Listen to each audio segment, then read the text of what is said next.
How's it going, guys? Welcome back to the channel. Today I have my blue-purple hybrid deck profile for you guys. Right, to start with, we have my two costs, which is Depresso. It has an ability which is twice written on the card. It is continuous, nocturnal. It gains 300 power, which makes it 700 on attack and defense during night. That's my two costs for the first one. Next we have my two cost Daydream. This also has a nocturnal ability where it gains 300, making it a 500 attack and defense during night time. That's all my two drops done.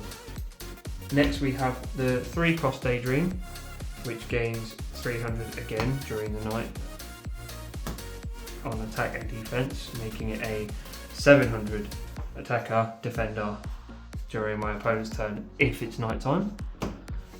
Next we have three cost of Lee's Punk. It has an effect auto. When this card is put into the graveyard, your opponent chooses one card from their hand and discards it. I run 4 of them because I can either attack into my opponent's powers, forcing the destruction off of this and making them discard, or I can just swing and hope they block it and discard a card, or they use an event card which destroys it. Again, they have to draw. Next we have my 5 costs. Menacating.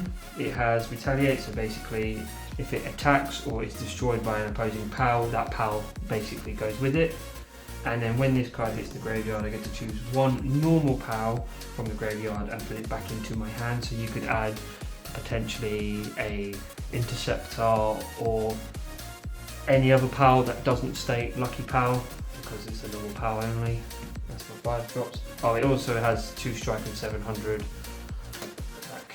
Next we have my 2 6 costs Marif or Maraif. While this is in the rest state, it becomes night, which is a big part of the deck. And if it is night, all my opponent's PALs get minus 200. It does, and the cards do not leave the field if they hit 0. So yeah, it's not pretty good. I mean, it's only there mainly for the resting for night and stuff like that, but the minus 2 helps massively. It is a 902 strike.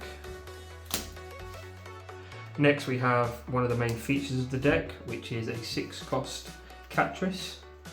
Her effect is, once per turn, I can butcher one of my PALs and this card gains 1000 power and 1 strike. And then it also has an auto ability, which is when one of my PALs is butchered, so basically the PAL that's butchered off of this effect, I can, if for example, if it is a 6 cost, I can do anything that is 5 cost or lower and summon it back. Yeah, that's what she does. Next we have my 8 costs and one of the other main cards in the deck, which is Shadowbeak. His effect is, when this is in the rest state, it becomes night. Again, another big part. If it's night, all my PAL's auto abilities can activate twice. So for example, Catrice's butcher and summon a card from the drop zone less than or equal to the card destroyed. It can activate twice, so I can potentially summon up to 2 PALs off of his effect. And at the end of the turn, if I choose one of my PALs, butcher it, and if I butchered one or more, I can butcher one of my opponents. That's pretty much Shadowbeak. Next we have my 6 cost Cryolinks, which is an Interceptor, and we also have Pyronoct, which is my other Interceptor.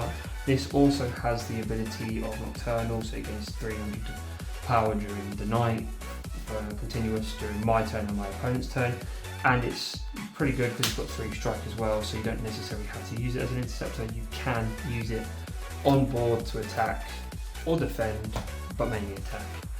Next we have 3 Daydream Necklaces. So on deploy, when this card is summoned from the hand as an event, you will then be able to, if you have it in hand, summon the Daydream straight from hand without paying the cost. That's the first effect. You do have, like, say, 8 targets of Daydream to be able to do that with. And then its second effect is you can rest it and choose 1 power, give it 200, and until the end of my opponent's next turn, it becomes nighttime. Next we play 3 Zoe Strategy. She has 3 effects. You don't really use the first one, which is get rid of 5 of your opponent's wood or ingredients. You mainly use it for either the first, or the second, or the third skill, which is choose up to 1 PAL in your graveyard, return it to my hand, and then my opponent discards. Or you can butcher one of your pals to butcher one of your opponents. She's pretty good if you're coming up against anything that has like breakthrough or anything that has like Ignis. It's good to just get rid of them. Next we play 1 PAL Sphere. It's a 4 cost. Early game I like to use it if I'm in desperate need of cards. It's just draw 3 cards. It's only a one-off, you don't necessarily have to use it. Next we have 2 Victor Strategy. Again, this has 3 effects. The first one is the main one I use, which is look at the top 5 cards of the deck, choose 1 card from among them, add it to the hand and shuffle the deck. Its second effect is you can choose 1 power and return it to hand. So if you see like an Ignis or a Dig Twice, just you activate it and bounce it back to the hand. Or the third effect is draw X cards. X is equal to the number of structures you have. Don't really play structures, I do have them in the deck, but I don't really use them as much, so that third effect is definitely not worth doing for me. Next I play 2 Strike of the Darkness. It's a 4 cost, gets rid of any PAL, literally, that's all it does. Next we play 3 Dark Cannon. It's a quick, so I can use it during my opponent's attack phase, and I can pay 3 and choose 1 5 or less PAL and put it into the graveyard. So it's okay if you're being rushed by like red aggro or a penguin deck, I guess, of some sorts. And next we play 2 Wooden Wall.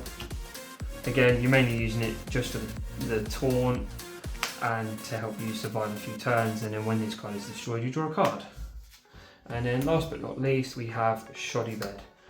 Basically, once per turn you can mill the top 3 cards of your deck, it becomes night, and then at the end of the turn, if you have a nocturnal card rested, which is pretty much like you say the Daydreams or Depresso or maybe those are the only ones. If they're all if one of them is rested, because it's got nocturnal in the card name, you can draw a card. So yeah, that's the purple blue hybrid deck profile. Hope you guys all enjoyed. Thank you very much.